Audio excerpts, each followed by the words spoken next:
ሰላም እንደምን ቆያችሁ የቻናላችን ቤተሰቦች እንደሚታወቀው ከተለያዩ ግቢ የተውጣጡ የሚድ እና የፋይናል ጥያቄዎችን እየሰራንላችሁ እንዳለን ይታወቃል። ዛሬ ደግሞ ከቻፕተር 5 የወጣውን የሎጂክ ኤንድ ክሪቲካል ቲንኪንግ ኢንፎርማል ፋላሲ ከሚለው ቶፒክ የወጣውን የፋይናል ጥያቄ የምንሰራላችሁ ይሆናል ማለት ነው። ስለዚህ ለቻናላችን አዲስ የሆናችሁ ቻናላችንን ሰብስክራይብ በማድረግ ጀምሩ።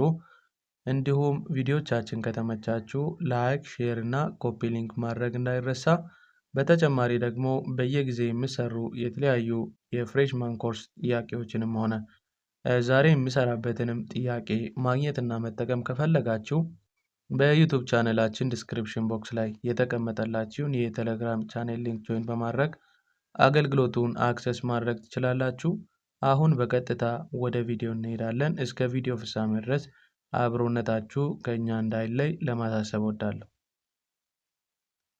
ኦኬ ነምበር 1 What is the primary characteristics of an informal fallacy?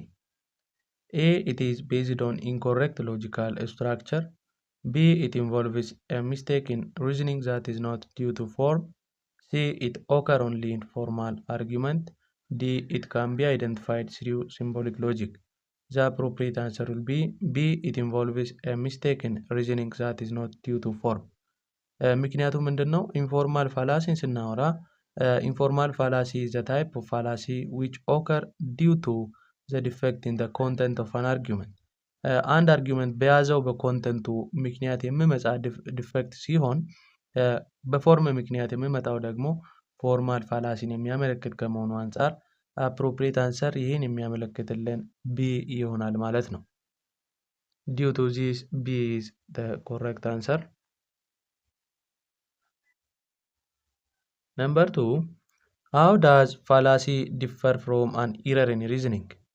A. Fallacy is always intentional while error is not. B. Fallacy is undermine the validity of an argument while an error does not. C. Error can be logically sound while fallacy cannot. And D. There is no difference and they are the same. The difference between fallacy from error is B ይሆናል ማለት ነው። appropriate answer. A fallacy undermine the validity of an argument while an error does not. Because A ላይ ያለውን ምርጫ ስናይ fallacy is always intentional ይላል። extension I mean intentionally ወይም unintentionally ሊከሰት ይችላል። due to this A ላይ ያለው ምርጫ incorrect ይሆናል ማለት ነው። So the appropriate answer which mainly deals about the difference between fallacy and error will be B ይሆናል። Okay, number 3. Which of the following is the correct definition of fallacy of relevancy? A. Fallacy that occur when premises are not relevant to conclusion. B. A fallacy where an argument presents irrelevant information to distract from the main issue. C. A fallacy that is caused by weak or insufficient evidence. D. A fallacy that involves misinterpretation of term. Fallacy of relevancy ስናይ a type of informal fallacy ሲሆን ፋላሲ ኦፍ ሪሌቫንሲ ኦከር የሚያደርገው ለኮንክሉዥኑ የምናቀርበው ኤቪደንስ ወይም ፕሪሚሲስ ኢሪሌቫንት ሲሆን ሎጂካሊ ስናየው ኢሪሌቫንት ሲሆን እና የፕሪሚስ እና የኮንክሉዥን ሪሌሽን በመሃላቸው ያለው ሪሌሽን ኢሞሽናል ሆኖ ስናገኘው በዛ ጊዜ የሚፈጠር አይነት ፋላሲ ኦፍ ሪሌቫንሲ ይባላል ማለት ነው። ዲው ቱ ዚስ ዘ አፕሮፕሪየት አንሰር ዊል ቢ A. It is a fallacy that occur when premises are not relevant to conclusion የሚለው ይሆናል ማለት ነው። ቢ ላይ ያለውን ምርጫ ስናይ አሁንም ፋላሲ ኦፍ ሪሌቫንሲ ውስጥ ከተዘረዘሩት ከስምንቱ ፋላሲዎች ውስጥ አንዱን የሚያመለክትልን ሀሳብ ነው። እሱም ሬድ ሄሪንግ ፋላሲን የሚያመለክት ነው ማለት ነው።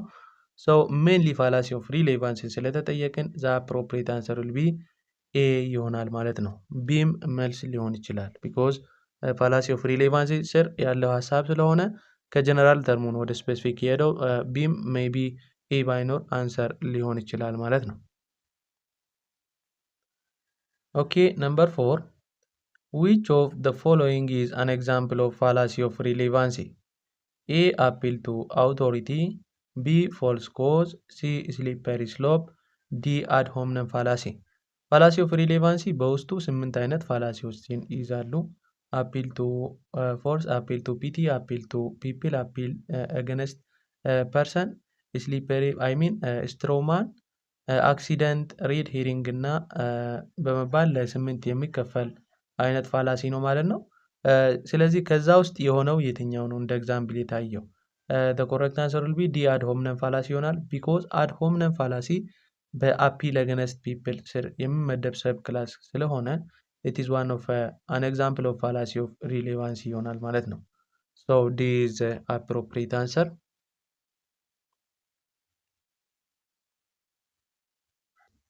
Number 5. What is a central flaw in false cause fallacy? A. It is incorrectly assumed that correlation implies causation.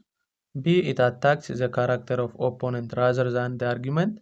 C. It relies on an irrelevant appeal to emotion. D. It makes an argument based on ambiguous term. The central flaw of false cause fallacy will be it incorrectly assumes that correlation implies causation. So the appropriate answer will be A ይሆናል ማለት ነው።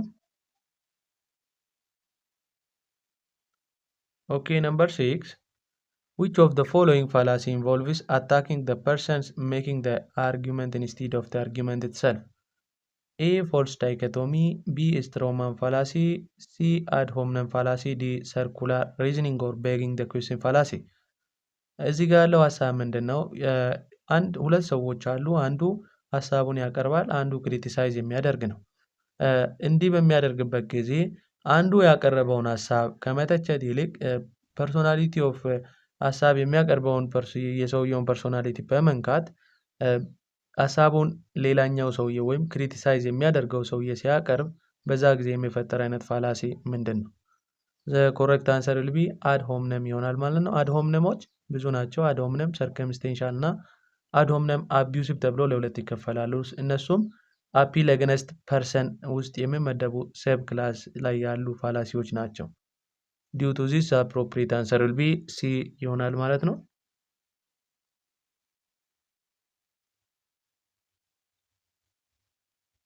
In which fallacy does one argue that an event will inevitably lead to a series of negative outcomes, often without supporting the evidence?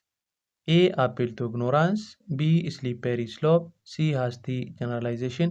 D. red herring.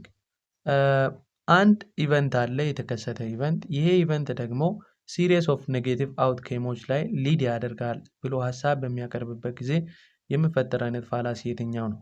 the appropriate answer will be B. slippery slope ፋላሲ ይሆናል ማለት ነው። አንድ የተከሰተ ኢቨንት አለ። ይህ የተከሰተው ኢቨንት ያለ ኤቪደንስ ሌሎቹን ብዙ ኔጌቲቭ የሆኑ አውትኬሞችን ያስከትላል ብሎ ሀሳብ ማቅረብ ማለት ነው። በዚህ ጊዜ የሚፈጠር አይነት ፋላሲ ስሊፐሪ ስሎፕ ፋላሲ በመባል ይታወቃል። ካታጎራይዝድ አንደር ዊክ ኢንዳክሽን ፋላሲ ውስጥ ያለ ነው ማለት ነው። ነምበር 8.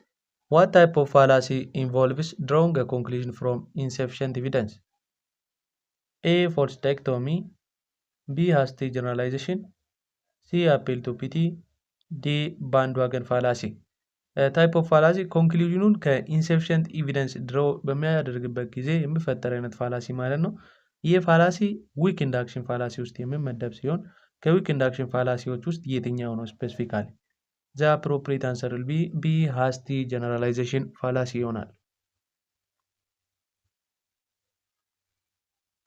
ኦኬ ነምበር 9.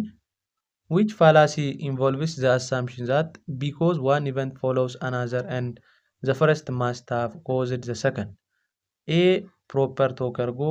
B. straw man. C. false analogy. D. false cause. አሳምሽን ላይ ነው ወይም ይሄ አሳምሽን ሲወራ ፋላሲ ኦፍ ፐርሳምሽንን ነው የምናስበው ማለት ነው። ፋላሲ ኦፍ ፐርሳምሽንን የምናስብ ከሆነ ደግሞ ስትሮማን ፋላሲ ሪሌቫንሲ ስለሆነ እሱን እናስወግዳለን። ከዛ የተነሳ ምን ብሎ አሲዩም ያደርጋል ማለት ነው? ኢቨንቶች የሚከሰቱት በቅደም ተከተል ነው ይላል።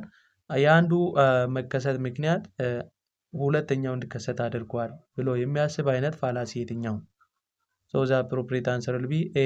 post hoc ergo ፋላሲ ይሆናል። false cause ፋላሲ ውስጥ የሚመደብ ሰብ ክላስ ስለሆነ ማለት ነው። A is the appropriate answer.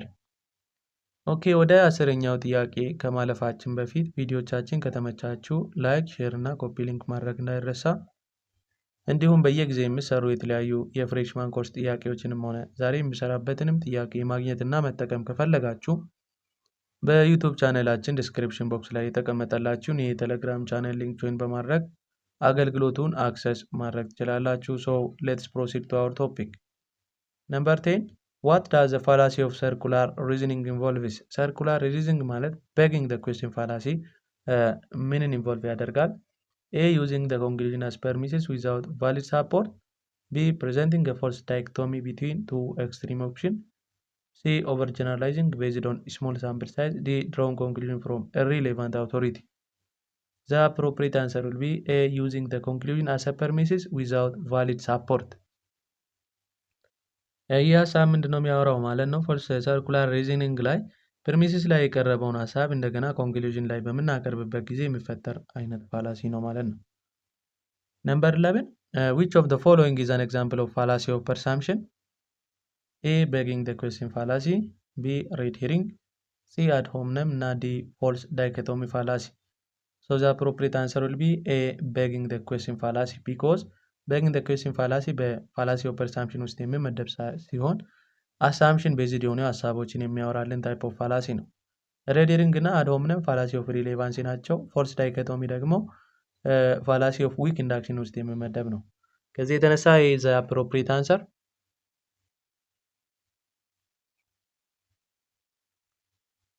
ነምበር 12 what is the flowing begging the question fallacy? A the argument assumes that conclusion is true without proving it, B the argument diverts attention to an unrelated issue, C the conclusion is drawn from an overtly broad generalization, D the argument uses emotional appeal to manipulate the audience. The correct answer will be A the argument that assumes the conclusion is true without proving it will be the answer. Number 13 which fallacy involves assuming that because something is widely accepted it must be true? A appeal to popularity, B false cause, C hasty generalization, D ad hominem fallacy. ከተዘረዘሩት ፋላሲዎች ውስጥ ዋይድሊ አክሰፕትድ የተደረገ ነገር አለ። ይህ ነገር በብዙ ማህበረሰብ አክሰፕትድ ስለተደረገ ቀሪውም መቀበል አለበት ብሎ ወይም እውነት ነው ብሎ ኮንክሉዥን ሲሰጥ የሚፈጠር አይነት ፋላሲ ምን አይነት ፋላሲ ነው? ሶ ኤ ኢዝ አፕሮፕሪየት አንሰር appeal to popularity or appeal to people. Number 14 in false dichotomy fallacy what is the flow in reasoning? A the argument assumes that only two options exist when more may be available, B the argument attack a person rather than addressing the issue, C argument make an emotional appeal to influence the audience, D the argument relies on irrelevant evidence to support conclusion. So the appropriate answer will be A the argument assumes that only two options exist when more may be available. Number 15 which fallacy involves misrepresenting an opponent argument to make it easier to attack? A false cause, B straw man, C appeal to ignorance, D red herring fallacy.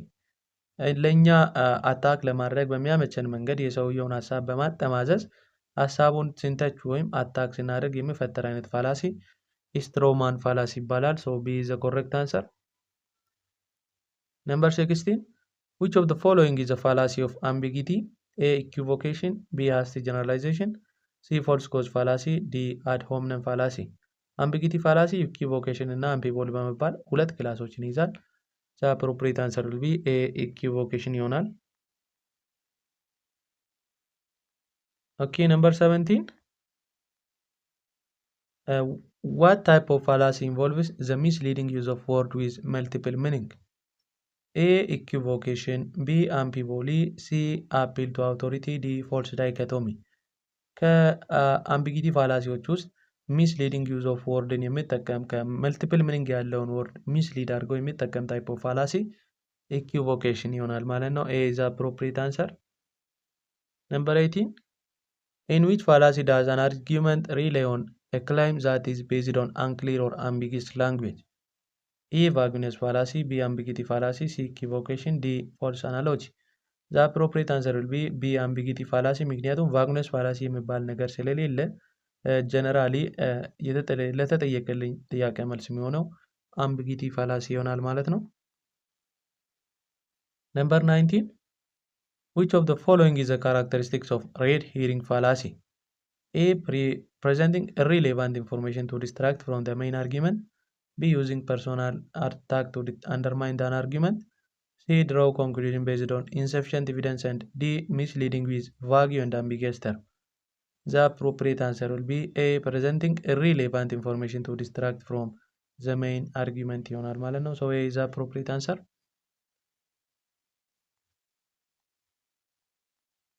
Number 20. Which of the following is a fallacy of grammatical analogy? A. Ambiguity in claim due to sentence structure. B. Relying on an invalid comparison of grammatical structure. D. Making a misleading analogy between two unrelated ideas. D. Presenting argument based on irrelevant authority. So the appropriate answer will be B. Relying on invalid comparison of grammatical structure የሚለው ይሆናል ማለት ነው። የዛሬ ቪዲዮአችንን በዚህ እናበቃለን። ቪዲዮቻችን ከተመቻችሁ ላይክ፣ ሼር እና ኮፒ ሊንክ ማድረግ እንዳይረሳ። እንዲሁም በየጊዜው የሚሰሩ የተለያዩ የፍሬሽማን ኮርስ ጥያቄዎችንም ሆነ ዛሬ የምሰራበትን ጥያቄ ማግኘት እና መጠቀም ከፈለጋችሁ በዩቲዩብ ቻናላችን ዲስክሪፕሽን ቦክስ ላይ የተቀመጠላችሁን የቴሌግራም ቻናል ሊንክ ጆይን በማድረግ አገልግሎቱን አክሰስ ማድረግ ትችላላችሁ። በቀጣይ ቪዲዮ እስከምንገናኝ ድረስ መልካም ቆይታ